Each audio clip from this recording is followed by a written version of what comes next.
नमस्कार दोस्तों, शिक्षक पाठशाला यूट्यूब चैनल पर आपका बहुत बहुत स्वागत है। आज की इस क्लास में हम डिटेल में देखने जा रहे हैं अरावली रेंज या अरावली जो पर्वतमाला हमारी है, जो हमारी श्रृंखला है, उसको हम समझने का प्रयास करेंगे। इसके बारे में पूरी डिटेल जो भी हमारे एग्ज़ाम आगे आने वाले हैं, चूँकि अरावली एक ट्रेंडिंग टॉपिक है, इसलिए यहाँ से क्वेश्चन बनना जो है वो चांस ज़्यादा है कि यहाँ से आपके आने वाले एग्ज़ाम में क्वेश्चन बनेंगे। तो उन सारे क्वेश्चंस को हम लोग अटेम्प्ट करेंगे जो प्रीवियसली कभी आए हुए हैं या फ्यूचर में आने की संभावना है। आइए शुरू करते हैं हम लोग और देखते हैं कि अरावली के बारे में डिटेल में समझने की कोशिश करते हैं। देखिए, सबसे पहले इम्पॉर्टेंट फैक्ट्स क्या हैं अरावली के बारे में। तो इसका लोकेशन, अरावली का जो लोकेशन है वो पूरी तरह से जो है वो भारत का या ये कह सकते हैं पूरे विश्व का सबसे पुराना अगर कोई पर्वत श्रृंखला है या जो रेंज है वो हमारी अरावली है। ये 700 से 800 किलोमीटर तक फैला हुआ है। जो अरावली रेंज है उसकी टोटल जो लेंथ है, जो लंबाई है, वो शुरू होती है जो गुजरात से और दिल्ली तक की जो लंबाई है वो 700 से 800 किलोमीटर की है। 4 स्टेट्स में ये रन करती है। सबसे पहले गुजरात से शुरू होती है, सबसे ज़्यादा पार्ट इसका राजस्थान में है, उसके बाद हरियाणा और लास्ट में दिल्ली। और ये कहाँ ख़त्म हो जाती है? दिल्ली में ये जाके ख़त्म हो जाती है। आज के समय में जो प्रेसिडेंट हाउस है, जो राष्ट्रपति भवन है, वो इसी अरावली के हिल्स पर जो है वो लोकेटेड है। आई होप कि समझ में आया होगा। 4 चीज़ें मैंने आपको इसमें बताई। सबसे पहला क्या बताया कि विश्व का सबसे पुराना माउंटेन है अरावली, 700 से 800 किलोमीटर तक फैला हुआ है। गुजरात से शुरू होता है, सबसे ज़्यादा पोर्शन इसका राजस्थान में है, हरियाणा और दिल्ली। दिल्ली का जो प्रेसिडेंट हाउस है वो अरावली हिल्स पर ही मौजूद है। आई होप कि पहला स्लाइड आपको क्लियर हुआ होगा, लोकेशन के बारे में आप लोग अच्छे से समझ पाए होंगे। अगला हमारा जो पॉइंट होगा वो होगा, ये आप देख सकते हैं कि जो ये अरावली हिल्स है गुजरात के थोड़े से पार्ट से शुरू होती है, पूरा राजस्थान कवर करते हुए ऊपर के साइड हरियाणा को टच करते हुए दिल्ली में जाके ख़त्म हो जाती है। ये है हमारा अरावली रेंज। अगला देखते हैं हाईएस्ट पीक्स के बारे में, इसके समझते हैं। इसका जो हाईएस्ट पीक है वह है गुरु शिखर। हाईएस्ट पीक आपको यहाँ फोटो में दिख रहा होगा। हाईएस्ट पीक इसका है गुरु शिखर, ठीक है। हाइट इसकी याद कर लीजिए 1722 1722 मीटर जो है उसकी हाइट है। और ये लोकेटेड है माउंट आबू रीजन राजस्थान में। यहाँ पे ये जो आपको वाइट कलर का दिख रहा होगा इसको कहते हैं दिलवाड़ा का जैन मंदिर। तो जो आपका हाईएस्ट पीक है गुरु शिखर, उसी के ऊपर जो है वो बना हुआ है दिलवाड़ा का फेमस जैन मंदिर। तो आपसे ये भी क्वेश्चन जो है वो पूछे जा सकते हैं कि दिलवाड़ा का जैन मंदिर जो है वो कहाँ पर है? तो अरावली में। अरावली पे गुरु शिखर जो कि उसकी सबसे हाईएस्ट पीक है, उस पर स्थित है मंदिर जिसका नाम है गुरु शिखर। आई होप कि ये 3 चीज़ें आपको क्लियर होंगी अरावली के विषय में। आगे देखते हैं यहाँ का क्लाइमेट का क्या रोल है यहाँ पर। तो सबसे पहले ये क्लाइमेट बैरियर का काम करती है। क्लाइमेट बैरियर आप ऐसे कह सकते हैं कि जो इसके वेस्ट में डेजर्ट है, अरावली रेंज के वेस्ट में डेजर्ट है, तो सबसे पहले तो ये डेजर्ट को बढ़ने से रोकती है। डेजर्ट को, क्योंकि एक साइड डेजर्ट अगर यहाँ पर देखा जाए तो अगर ये इंडिया का मैप होगा तो यहाँ ऊपर कहीं अरावली होगी और इस साइड इसके वेस्ट में ढेर सारा डेजर्ट है और यहाँ पे कुछ एग्रीकल्चर होता है, आबादी यहाँ पे रहती है। तो ये जो बैरियर का काम करता है क्या? अरावली रेंज, इसीलिए इसको लिखा गया है एक्ट्स एज क्लाइमेटिक बैरियर। और आप जब डिटेल में पढ़ेंगे तो आपको ये भी समझ में आएगा कि वेस्ट में बारिश कम होने के पीछे भी कहीं ना कहीं अरावली एक बड़ी रीज़न है, ठीक है।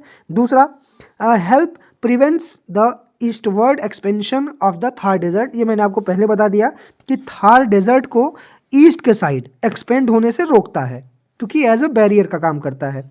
अगला है influence rainfall pattern in the north western India, क्योंकि मैंने बोला आपको, ये भी मैंने आपको बताया कि बारिश थोड़ा कम होने की जो वजह है वहाँ पर, वो भी कहीं ना कहीं ये अरावली रेंज जो है वो बनती है। आई होप क्लाइमेटिक रोल भी आपको थोड़ा बहुत समझ में आया होगा।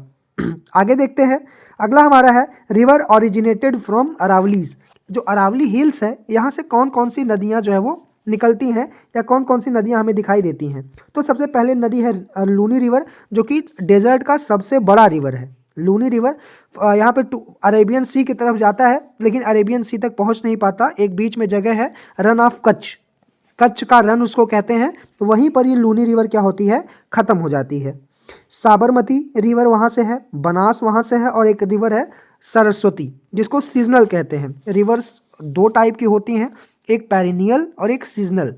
पेरिनियल रिवर वो होती हैं जो पूरे साल प्रवाहित होती हैं, जिनका पानी कभी भी ख़त्म नहीं हो सकता। हमारे यहाँ पे 3 मेजर हैं, गंगा, इंडस और एक ब्रह्मपुत्र। और बाकी साउथ इंडिया की जो नदियां हैं, दक्षिण भारत की जो नदियां हैं, वो ज़्यादातर सीजनल है। जब बारिश होती है उसी कंडीशन में वो उनमें पानी रहता है और बाकी समय उनका पानी सूख जाता है। तो उसमें से एक आती है सरस्वती रिवर। ठीक है, 4 नदियों के बारे में आप याद करिएगा। मेन सबसे ऊपर वाला है लूनी रिवर, राजस्थान में जो है वो डेजर्ट एरिया में फ्लो करती है और कच्छ के रन में जाके ख़त्म हो जाती है। उसके बाद साबरमती, उसके बाद बनास और लास्ट में सरस्वती। इतनी नदियाँ जो है वो अरावली रेंज से जो है वो ओरिजिनेट होती हैं। अगला आपका जो टॉपिक है नेचुरल रिसोर्स, यहाँ पे क्या क्या तो आप अगर अब आगे नेचुरल रिसोर्सेज में अगर हम लोग देखेंगे तो यहाँ पे मिनरल्स मिलते हैं। अरावली हिल्स पर मिनरल ज़्यादा मिलते हैं क्योंकि बहुत पुराना है, और फॉसिल फ्यूल जिसको जीवाश्म ईंधन कहते हैं इस एरिया में ज़्यादा होगा। तो यहाँ पे सबसे ज़्यादा जो मिलता है वो कॉपर मिलता है, जिंक मिलता है, लेड मिलता है, और उसके बाद मार्बल मिलता है। आई होप कि आपको समझ में होगा। एक चीज़ बहुत इंपॉर्टेंट है, ये याद रखिएगा, कॉपर जो सबसे ज़्यादा इंडिया में अगर कहीं मिलता है तो वो है राजस्थान। ठीक, इसके बाद और कुछ इंपॉर्टेंट माइनिंग रीजन यहाँ पे है, स्पेशली इन राजस्थान, क्योंकि मैंने बोला कि जो अरावली है वो सबसे ज़्यादा जो डिस्टेंस कवर करती है वो राजस्थान में करती है, तो इसीलिए राजस्थान में ही माइनिंग रीजन है, और इसीलिए आज इस समय कंट्रोवर्सी भी चल रही है। आई होप कि नेचुरल जो हमारा रिसोर्स है अरावली के आसपास उसको आप समझ चुके होंगे। नेक्स्ट जो हमारा पॉइंट है वो वेजिटेशन एंड वाइल्ड लाइफ है। मतलब वेजिटेशन का अर्थ क्या होता है, वनस्पति, और वाइल्ड लाइफ मतलब होता है जंगली जीव या जंगल में रहने वाले जो जानवर हैं उनके विषय में। तो यहाँ पे dry deciduous and thorn forest. Dry मतलब होता है सूखे, ऐसे पेड़ पौधे या ऐसे वेजिटेशंस जो कि ड्राई रीजन में सरवाइव कर पाएंगे वही वहाँ रहेंगे। थॉर्न फॉरेस्ट मतलब थोड़ा झाड़ियाँ, कटीले, जो जैसे आपने नागफनी का नाम सुना होगा, कैक्टस। इसके बाद कुछ और ऐसे फसल या और ऐसे फॉरेस्ट, पेड़ पौधे जो कि कम पानी में सरवाइव कर सकते हैं, वो सारे के सारे आपको कहाँ मिल जाएंगे, डेजर्ट के आसपास मिल जाएंगे, प्लस हमारे जो अरावली रेंज है वहाँ पे मिल जाएगा। कुछ इंपॉर्टेंट यहाँ पे वाइल्ड लाइफ एरिया है जो कि बहुत इंपॉर्टेंट है आपके लिए और लगभग हर एग्जाम्स में पूछे जाते हैं। तो सबसे पहला है सरिस्का टाइगर रिजर्व, जो कि कहाँ है, राजस्थान में। सरिस्का टाइगर रिजर्व भी राजस्थान में है। रणथंभौर, नाम से ही आपको लग रहा होगा राजाओं जैसा नाम है, तो याद करना इजी होगा। सरिस्का टाइगर रिजर्व है वहाँ पे राजस्थान में, अरावली के आसपास। और रणथंभौर भी जो नेशनल पार्क है वो भी है आपका अरावली रेंज में। इसके बाद mount Abu wild life sanctuary भी जो है आपका वो अरावली के रेंज पर ही या उसके आसपास जो है वो मौजूद है। आई होप कि यहाँ के वेजिटेशन के बारे में और यहाँ के वाइल्ड लाइफ के बारे में आप समझ गए होंगे। ये आपके लिए बहुत इंपॉर्टेंट है। सरिस्का टाइगर रिजर्व, रणथंभौर, ये दोनों मोस्ट इंपॉर्टेंट हैं, लगभग एग्जाम्स में आपके पूछे जाते हैं, तो इसको आपको याद रखना है। आई होप कि यहाँ तक आपको क्लियर होगा। आगे देखते हैं।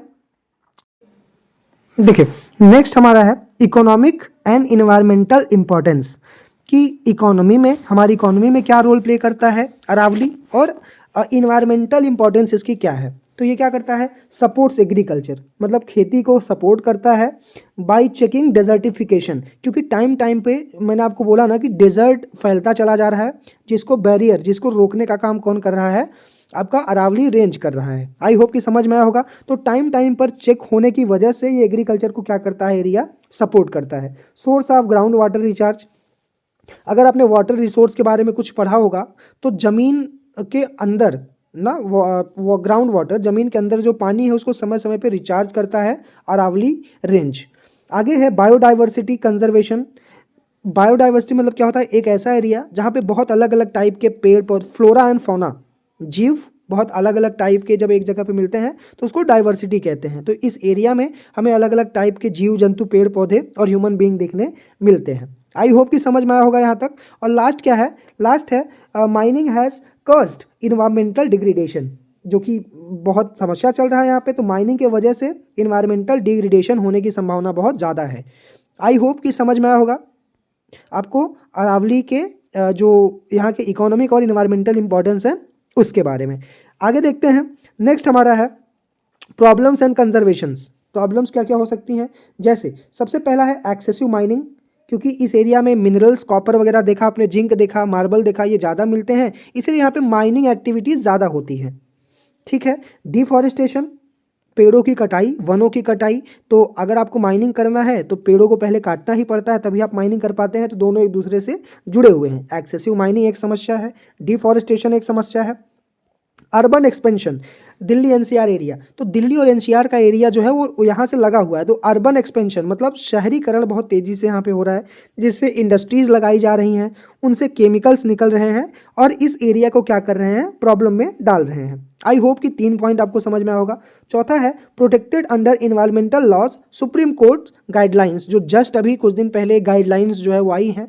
तो सुप्रीम कोर्ट और कुछ रूल्स रेगुलेशन यहाँ अरावली के लिए बनाए गए हैं, जिसमें कि कुछ जगहों पर माइनिंग को बिल्कुल भी बैन किया गया है, कुछ जगह थोड़ी बहुत माइनिंग जो है वो करी जा सकती है। आई होप कि आपको प्रॉब्लम्स एंड कंजर्वेशन भी अच्छे से समझ में आया होगा अरावली के बारे में। तो ये रहा हमारा कंप्लीट अरावली के बारे में। कोई अगर डाउट होगा, कोई और आगे आपको टॉपिक ऐसे चाहिए होंगी, तो आप बिल्कुल पूछ सकते हैं कमेंट में। Thank you so much.